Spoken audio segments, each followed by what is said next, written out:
podcast. I'm your host, Kelly Keeney. Thank you so much for being here. So today I wanted to talk about navigating grief after losing a beloved pet.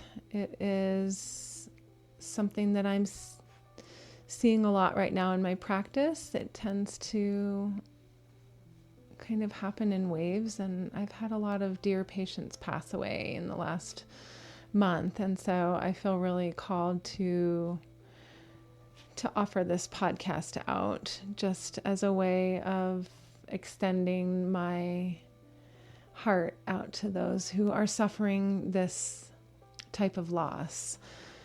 You know, I think grief in general is very individual, of course. Everyone processes grief differently, and it lands differently for each family, certainly. But losing a pet is a unique kind of loss in my experience.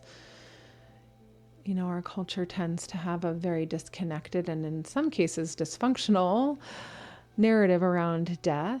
We're just kind of expected to just quickly move on, and it's just kind of sterile, and it's such a sacred passage that I feel really called to try to create a container where people feel like they can give themselves more time to process all these things. So with our non-human family members, I think especially there's this kind of move on quickly. It's been 2 days. Why aren't you back feeling better? And it just isn't that way. I mean, for many, the loss of a pet family member can be even more devastating than the loss of a human loved one.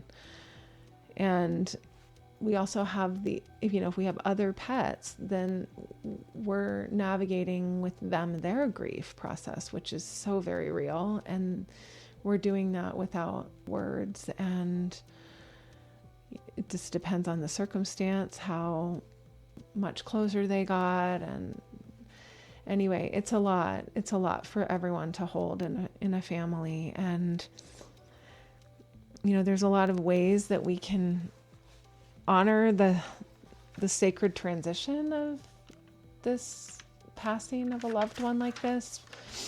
You know, not everyone's called to this, but there's certainly fire ceremonies that can be really powerful, you know, writing prayers and burning them in the fire, or burning a candle and just sending gratitude offerings kind of out into the universe.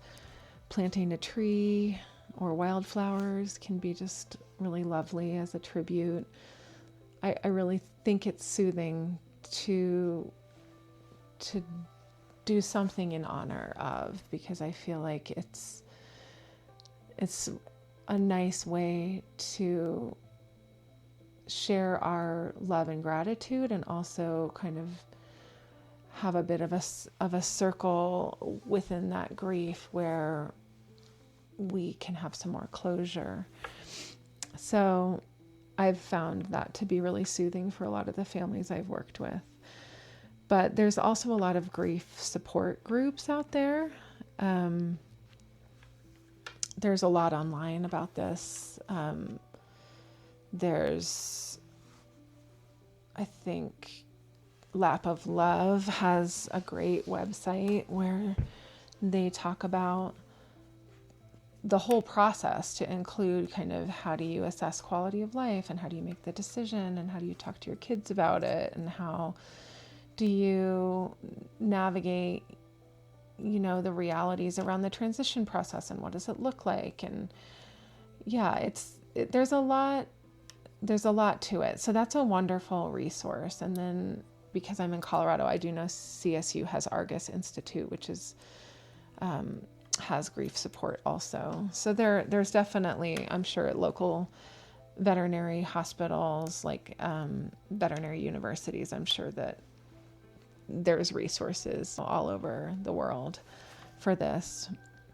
But my goal here is to really extend my wish and hope that anyone navigating this kind of loss and grief can really give themselves the time and space to heal and feel all the feelings that need to be felt in this process. And they're painful, but it's important to give yourself that time, and time does heal these wounds.